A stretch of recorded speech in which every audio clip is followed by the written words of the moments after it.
చేస్తున్నావు? ఏం లేదు, అట్లా కూర్చున్నా. తిన్నావా? ఇప్పుడే. నన్ను అడగవా తిన్నావా అని? అడుగుతా. నువ్వు తిన్నావా?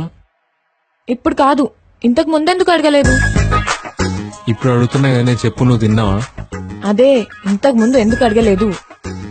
ఇంతకు ముందు దాని గురించి ఇప్పుడు ఎందుకు? ఇప్పుడు అడుగుతున్నాగా. తిన్నా అంటే తిన్నా అని చెప్పు, లేదంటే లేదని చెప్పు.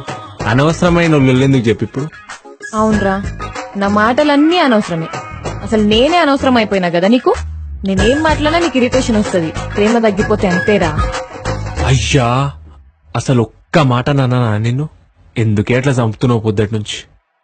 అవునరా, నేనే చంపుతున్నా. నేను ఒక పెద్ద కిల్లర్ని, సాడిస్ట్ ని, సైకోని అంటున్నావు కదా. అసలు ఏమన్నా అన్నా నిన్ను? అసలు ఏమనలే. ఇంత చిన్న మాట పట్టుకుని దానికి అడితపై గణేష్ అంత పొడిగింది చేస్తున్నావే, నాకు అర్థమైతలేదు. అసలు చెప్పాలంటే దీనిలో నా తప్పే లేదు. అవును, మొత్తం నాదే తప్పు. హ్యాపీయా? సాలే, ఇక సాలే, మస్త్ అయిపోయింది. ఇవాళ నుంచి నీకు నాకు బ్రేకప్. చెప్తున్నా, ఇంకొకసారి నాకు ఫోన్ చేస్తే తోలు తీస్తా నీ అమ్మ. పెట్టేయ్. ఇంకోసారి నువ్వు కూడా ఫోన్ చేసినావు అనుకో, నీ తోలు కూడా తీస్తా. అయినా నన్ను తిడతావా? ఇంతవరకు మా డాడీ కూడా నన్ను తిట్టలేదు తెలుసా? అవునే, చిన్నప్పుడు నీ అయ్య నిన్ను తిట్లే కాబట్టే ఇట్లా తయారాను. అప్పుడే మీ అయ్య బెల్ట్ తీసుకుని నాలుగు తగిలిస్తే సక్కయ్యేదాన్ని. పెట్టే ఫోన్.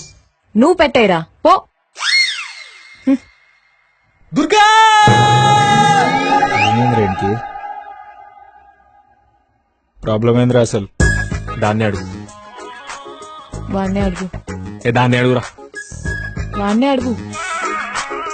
నువ్వు పని చేయరు, నీ ఇద్దరు కలిసి చంపేరి, నేను చచ్చిపోతా. నేను నిజంగానే చంపుతారా? దండం పెడతారా బాబు? ఆఫీస్కి హాఫ్ డే లీవ్ పెట్టొచ్చిన. ఏమైందో ఎప్పుడు అసలు? దిమాగ్ ఖరాబ్ చేస్తుందిరా, మెంటల్ టార్చర్ పెడుతుంది. పెళ్లియాక ముందే ఇట్లా పెడితే పెళ్ళనికి ఇంకా కాషాయం కప్పుకొని కాశీ పోవాల్సిందే. వీడికి నేనేం మాట్లాడినా టార్చర్ లాగే ఉంది. ఫోన్ చేసి ప్రేమతో ఏం చేస్తున్నావు అని అడిగితే తప్పా దుర్గా? ఏ కాదు. అమ్మా, ఎంత ప్రేమనే! ఫోన్ చేసి ప్రేమతోనే ఏం చేస్తున్నావు అని అడిగితే తప్పు కాదు. ఊకే ఫోన్ చేసి ఏం చేస్తున్నావు అని అడిగి చంపితే తప్పు. ఏ కరెక్టే. చంపడం ఎట్లా అవుతుంది? అది you are my boyfriend, I'm your girlfriend. మా ఇద్దరి మధ్యలో ఈ మాత్రం ఎఫెక్షన్ లేకపోతే ఎట్లా దుర్గా? ఉండరు. ఎఫెక్షన్ అన్నారు దాన్ని ఎంత వాడి పీడించడం అంటారు. ప్రేమ తగ్గితే అంతే దుర్గా. నాకేం ప్రేమ తగ్గిపోలేరా. ఎంత ప్రేమ చూపించినా తక్కువనే అనిపిస్తుంది దీనికి. 10 లీటర్ల పాలతోని పాలాభిషేకం చేపిస్తే 1/2 లీటర్ తక్కువనే నీడ్చే టైప్ అయింది. పాలభిషేకమా? కనీసం పావు భజీ